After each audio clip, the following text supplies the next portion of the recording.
Hi again, everyone. Today is the final day of World FTD Awareness Week. All week, I've been sharing interviews on different aspects of the FTD journey and highlighting actions you can take to help advance a future free of FTD. The theme for today is Celebrate.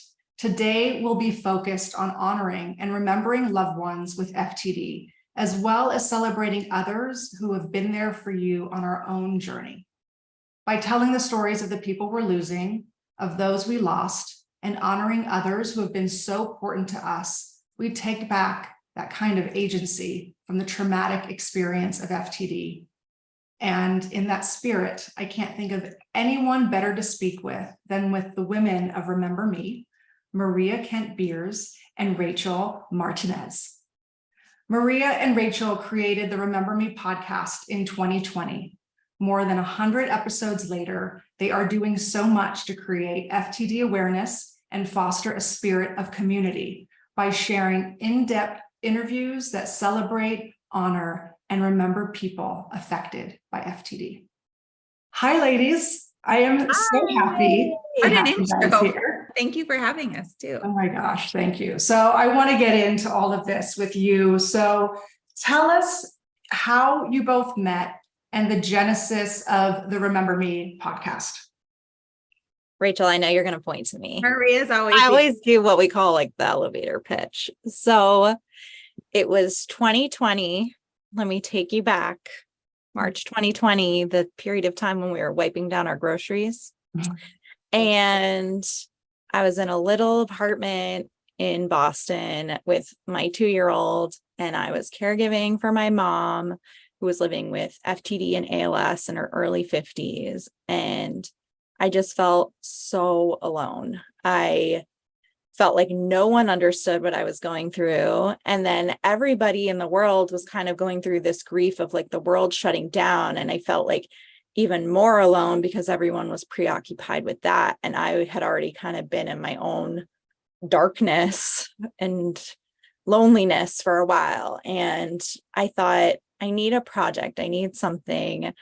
I just need to start sharing my story. And so I had this account called Art for Amelia, where I was posting my mom's art every day as just a way to like, I would sometimes put FTD facts or like, I don't know, it was me dipping my toe into like kind of trying to talk about FTD and like seeing if there was anyone else out there talking about it. And there really wasn't. There was a girl named Rachael. I remember her little profile picture in black and white that I followed.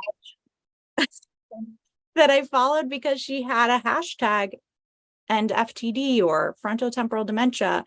And she was writing these like beautiful posts about visiting her dad. And her dad had been living with the disease for a very long time. So we followed each other for a little while. We did not know each other. I was in Boston. She was in LA. And one day during like the lockdown of the pandemic, I just posted like, I want to work on this project. I want to share my story. Does anyone want to share their story? Contact me. And Rachael, do you want to do your side? No, you're doing great. Keep going. Rachael was like, yes, I'll do anything. Can I set up an Instagram account? I'm a writer. I can do whatever. Let's get on a Zoom. We were all also both home with boys, little boys. So we were like, human interaction. Let's get on a Zoom. So we got on a Zoom and I told Rachael I had like background of doing radio in college, and I was kind of like coming up with this concept of maybe a podcast to educate people on the disease. And we just clicked like 5 seconds into the Zoom. Just think about just Zooming with someone you've like never met. And it's just, it was an instant connection. Like she would be like, I know this is weird, but my dad does this. And I'd be like, no, my mom does that too. Like, I get it. And it was just like this instant camaraderie of like, oh my God, someone knows what it's like. And she's raising small babies. And she also feels like her friends don't understand. And so I called her. I literally think I called you on the phone like a couple days later. And I was like, do you want to like do this podcast with me? And you were like, sure, sounds great. Don't even know your last name, but let's do it. Hopefully you're not some weirdo. Yeah, totally. Yeah. And literally like that was the beginning of Remember Me podcast. Oh my God. I And it love took it. off. Yeah. It's so simple when you say it like that. There was a lot more to it. There was, I mean, of course, the- we put like our blood, sweat, and tears. We run this podcast and community like we think we're running like a Fortune 500 company, because it's just so important to us and so important for us to be so buttoned up that people take us seriously and listen to the really important things that we have to say. And so, yeah, that was the beginning. I love it. I love that you guys, there's nothing that levels the playing field than FTD. And I have made some of the greatest connections with other care partners, people like you who just get it. There doesn't have to be so much explanation, Right. which is really so helpful. Okay, so then you've created the Remember Me podcast. How soon did you realize you created something special? Or do you know that you've even created something special? I wonder. I don't know. Did we? Like, it's still, there are days where we're like, wow, we're like, this is it. And then there are days where like, all right, let's button this up and let's close this chapter. But ultimately, I don't know if the work is ever going to be done. I think grief is an ongoing sort of process. And now that both of our parents have passed, it just feels like, of course, we're going to keep going. Like, there's almost like no question about it. Partially to honor them, but then we've met so many families and so many care partners that are just starting out on this journey. And if we could be what we needed for them, that's worth its weight in gold. We didn't have a Rachael and Maria to support, to listen to, and to do all that. So it's extremely fulfilling. It's hard hearing the stories that either we've witnessed in our own life or that we just feel so connected to. But it's so beautiful when people feel like, yeah, sure, come into this part of my life. It's an honor to do what we do. Yeah, you guys do it really well, I have to say. As I was hearing you talk, Rachael, I feel like a turning point might have been like when we realized like, oh, this is something really special and we should keep at it, was when our parents died. We had started the podcast, like released it August of 2020, and November 10th, 2020, Rachel's dad passed. And then on December 11th, 2020, my mom passed. And it was really crazy because my mom had only been living with the disease, from diagnosis, let's say like 4 years. And Rachel's dad had been living with the disease for over 10 years.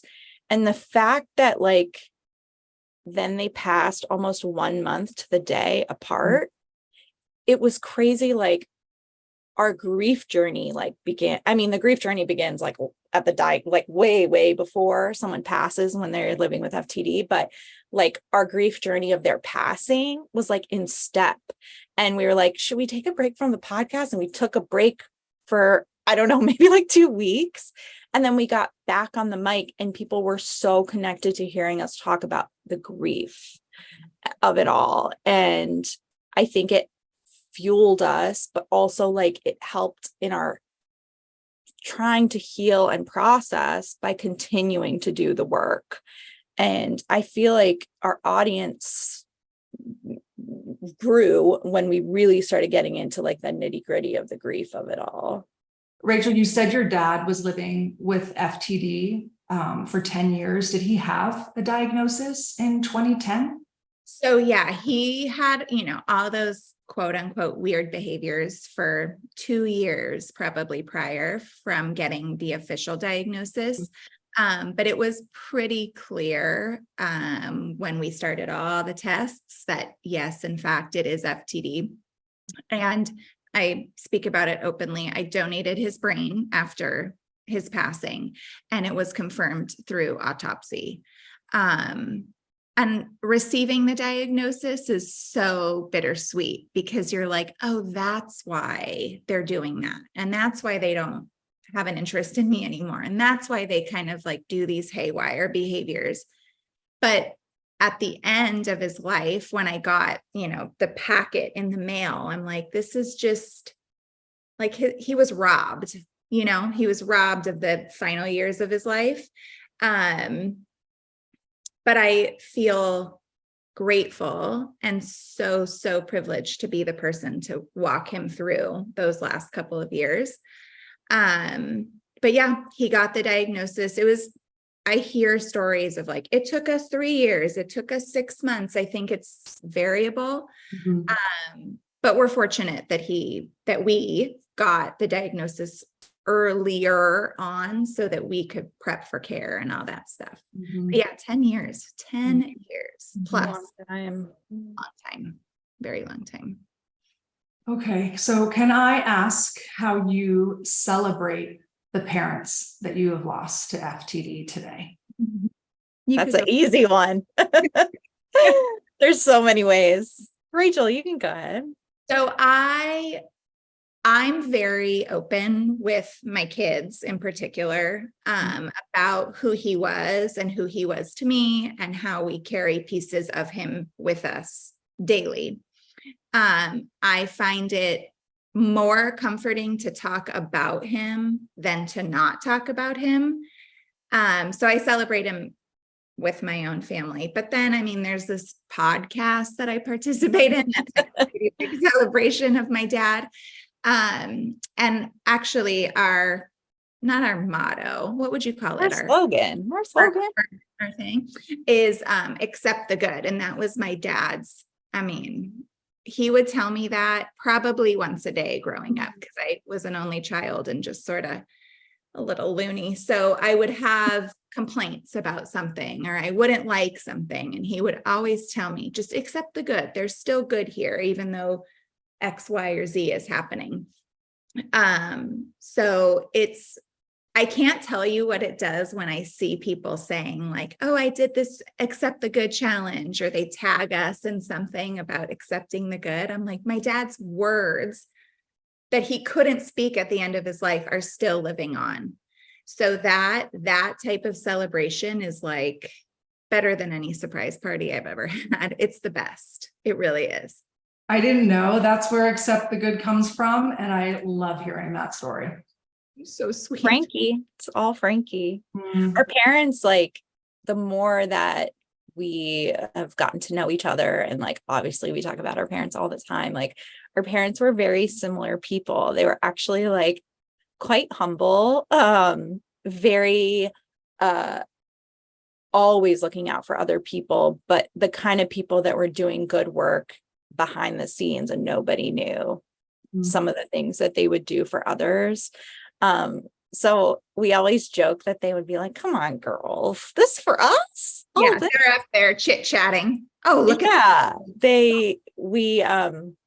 We actually got a chance to speak, to present at the International FTD conference in France last year. And we did this whole presentation on the effect of FTD on the families and the caregivers. And we decided, because we're always doing stuff a little differently, to do a booth that was just filled with pictures of our parents and some of the community members.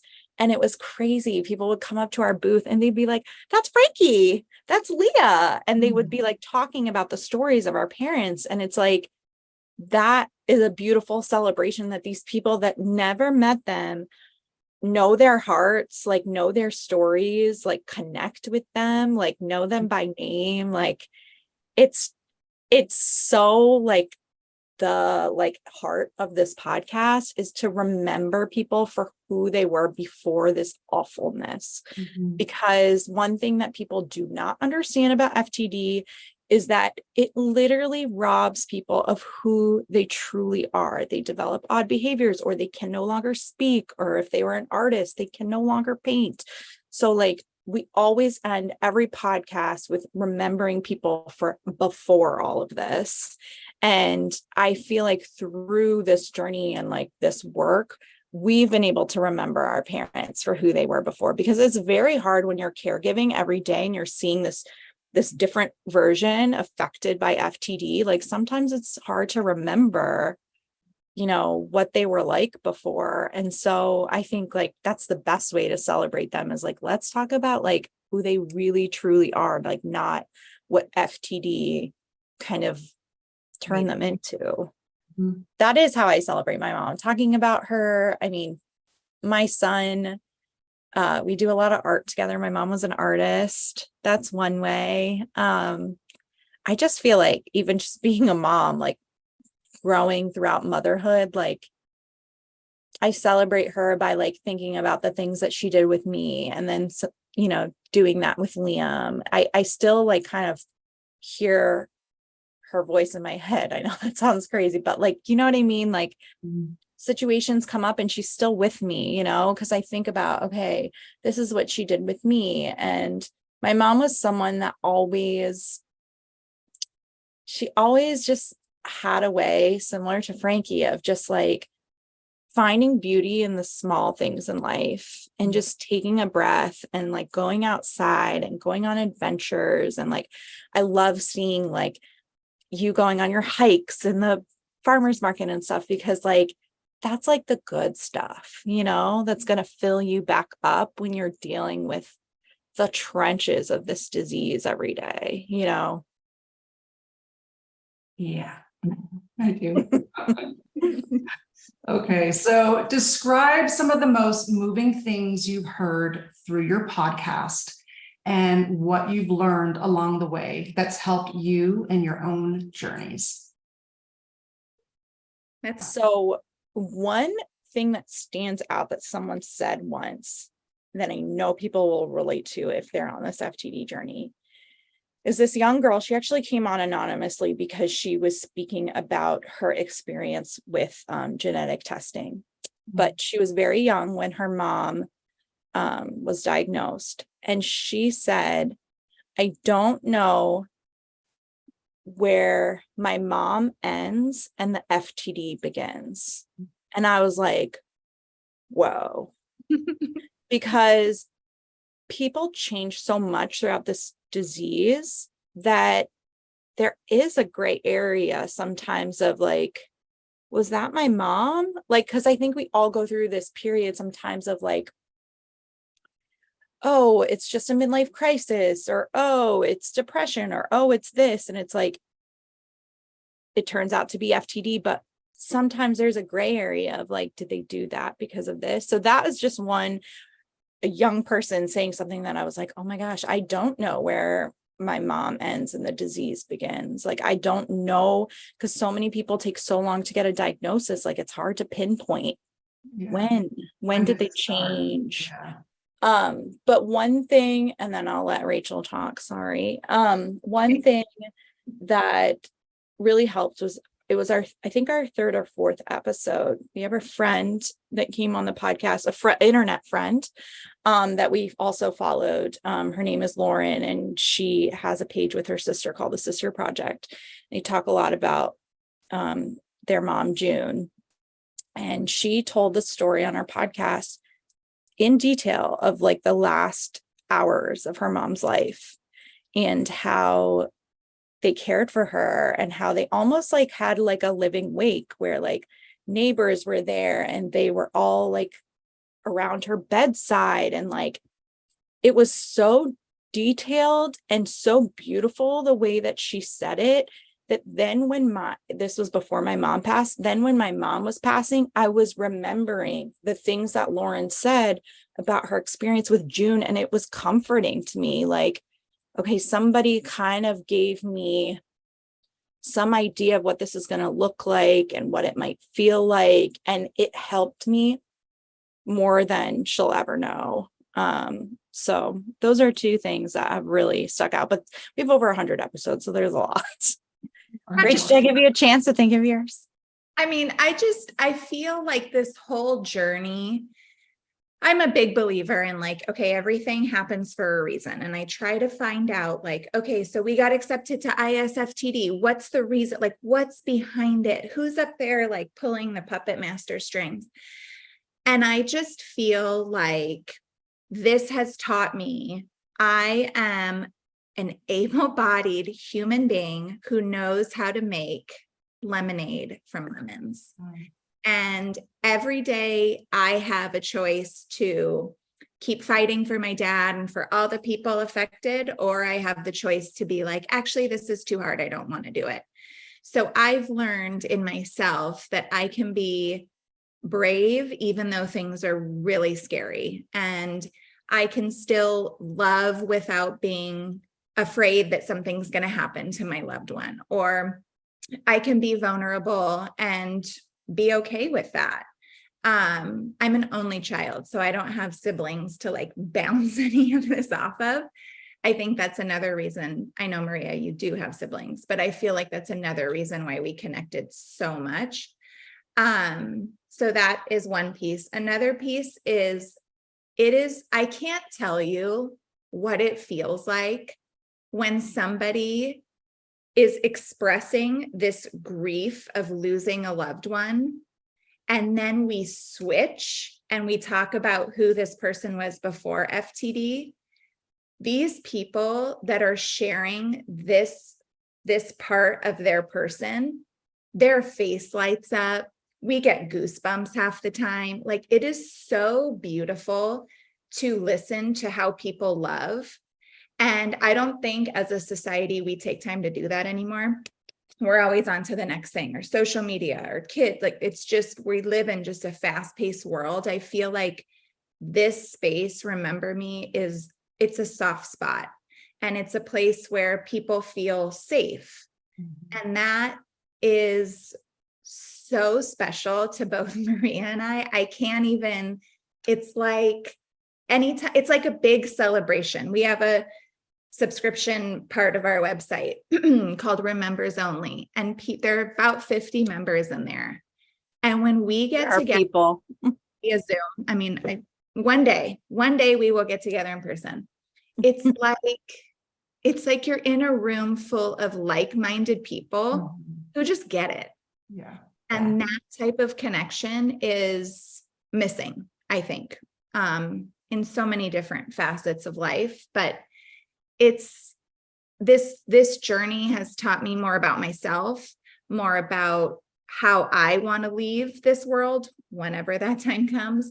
And the idea of legacy, like, what am I teaching my children? What am I teaching other people? Like, what's underneath all of this? And I think it's just accepting the good. It's really not a good disease. It takes you away from your people, and it's confusing, and there's anger. But at the end of it, it's like the purest love. And I think that's what we've seen. People can't talk, but they can look at you in the eye and grab your hand. It's been a wild ride, but it's every day it's something new. And every day it's just so worth it. I can't even, like, if we had a whole hour, I could just talk about this topic, but it's such a special tribute to our parents, but it's also like such a cultivated community of like-minded people. And I feel like we created that from a horrible, horrible diagnosis. So I think does that answer the question well? Gosh. I mean, I'm like, but I think that's like the ultimate goal, is to be the voice of these people who need that voice. Maria and I didn't have a Maria and I. So we want to be that for people who need it. And that's an honor. It really is. Yeah, I mean, you guys have been such a resource to this community. And I know that because you have been such a resource for me. When this diagnosis of sort of FTD was brought to the table, I didn't know where to go, what to look up. I'm looking things up. It's freaking me out. And, at the time I was really sort of listening to a lot of podcasts. I was like, you know what, let me just go into like the podcast section and put in, frontotemporal dementia and see what comes up. And like, not a lot, but you guys popped up, and I just started listening to your podcasts and just felt like, oh my gosh, like I am so grateful to be able to hear other people's stories. There's some that maybe I don't connect to, but you have the sort of shared story. So you guys have been so helpful to me. So I want to say thank you. I'm surprised I'm not crying, because usually that is where I go to when I think of people that have just sort of been that lifeline for me.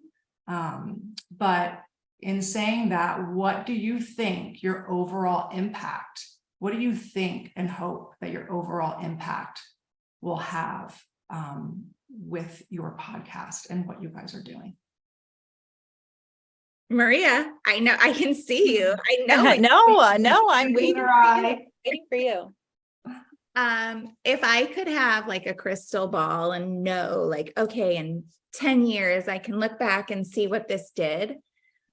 All I truly want, like my ultimate goal, we don't really have like a mission on our website, but our goal is to bridge the gap between the medical science community and the people.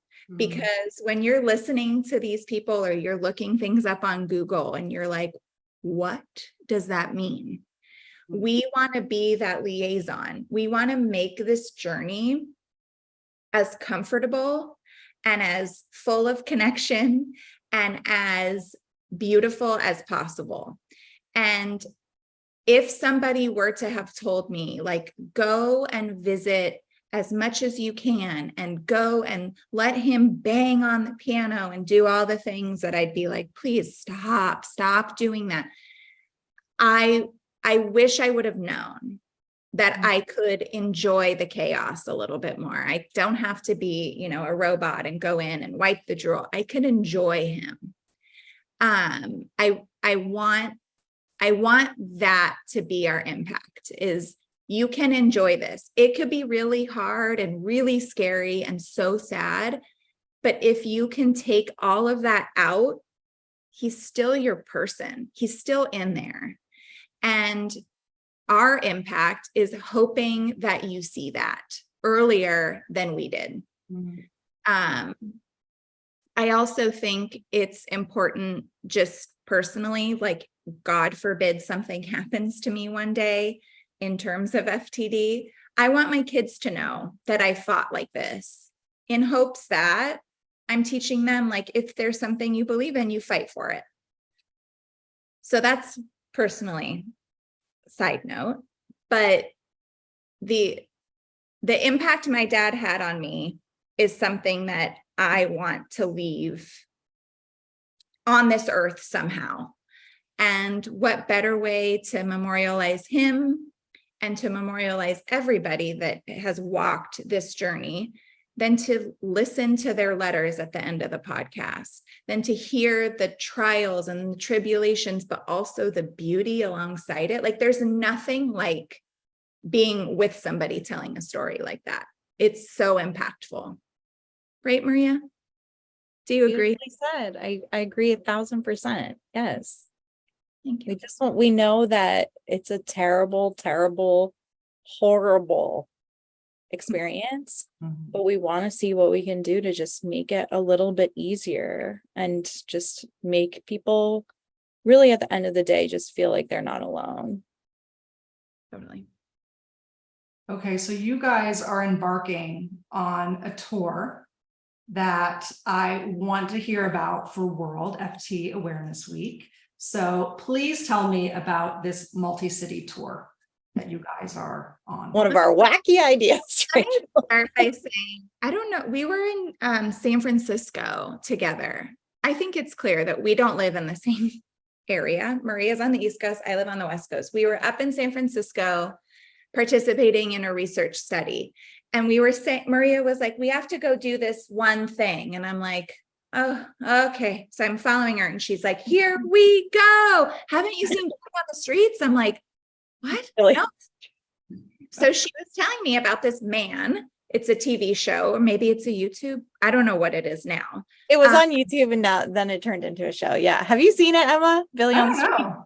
I'm not sure, but I feel like I've seen something similar to it, but Okay. I don't know if it's the exact thing. So She does it all the time. When she came out to LA, I took her up to Santa Barbara and she's like, oh, here we go. Like it's her little shtick. okay. And so I was like, Maria, what if we like went up to strangers and asked them about FTD? And she was like, oh yeah. And we were both kind of like, wait a minute. Wait a minute. And we just sort of teased it out. And of course, we're like, we have to do more than just, hey, do you know what FTD is? We have to make it like fun and more remember me-esque. So we decided, well, I'll head east. Our listenership, Maria's our analytic person, but I think they're mostly on the east, right? On the East Coast. We have a big listener base in the East Coast, particularly like outside of Philadelphia. Yeah. So we said, let's go there and let's talk to as many people as we possibly can and just see what they know. Have they heard of FTD? When the doctor said it's FTD and you type it in, it comes up flower delivery service. So how can we educate people that there is this horrible disease out there that is pretty silent at first? You kind of watch your loved one and you're like, oh, something's going on. They must be having a rough week. And then the week turns into a month. And then, so we are doing a very unique, I guess some sort of introduction. Hopefully people know what FTD is now, but we're just approaching strangers. And we're hard to listen to our podcast. We're doing a very boots on the ground type initiative to get the conversation started. That maybe your loved one isn't just having a bad week. Maybe there's more. What else, Maria? I know we're like planning other stuff. Yeah. So, Do you guys have like one of those like mini microphones that you're going to use? you know, I really want to do that. And Rachel's a little opposed to it, but I don't know. check our Instagram and see what we end up doing. I love it. But we also have some community meetups planned because we really want to connect with some of our listeners. They're always asking, are you guys going to do a retreat or something like that? So we're going to give people an opportunity to meet up with us. If they want to kind of boots on the ground with us, they can start passing out cards. And we just think that the podcast and the storytelling aspect of our podcast is a way, it's a unique way to educate people, right? So like just to tell someone like frontotemporal dementia affects the frontal temporal lobe and, you know, give them facts. Okay. Some people might absorb that, but to tell someone, my mom was an incredible mom and artist. And then she started losing her words. And this is who she was before. And this is how it impacted our family. I think it's a beautiful way to educate people, to really humanize the disease. And, you know, some people might not know about FTD or be affected or know anyone affected, but they can relate to a mother-daughter relationship or a father-daughter relationship or some sort of loss in their family. They can relate to the human beings that we're talking about. And so we really just gonna hit boots on the ground. We're gonna have a card, something like this, where we're like, scan the QR code, listen, we'll see. I love the energy. I have this. I really do. Bring it. Yeah, it's going to be great and very impactful. So I hope to join you. That would be awesome. That'd be amazing. Really great. Okay, so finally, tell us about your Accept the Good campaign, the impact you're seeing, and how people can get involved. You go, Maria. Rach, There you go. Accept the Good is Frankie though.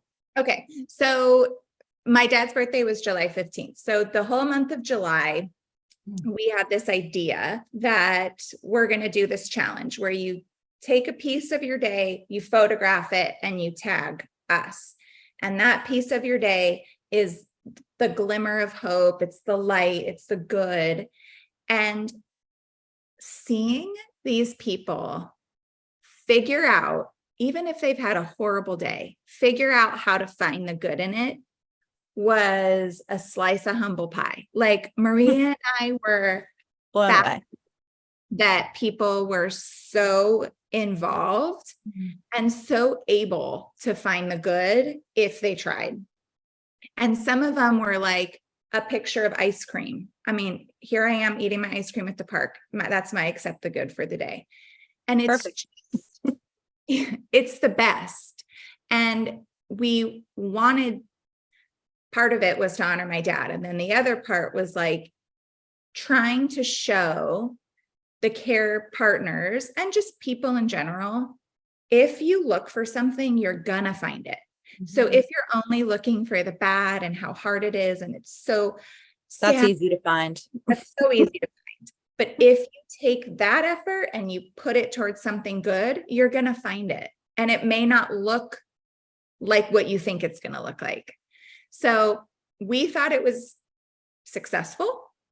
We'll probably do it again next year. I don't know. Maybe we'll do something for Leah. Who knows?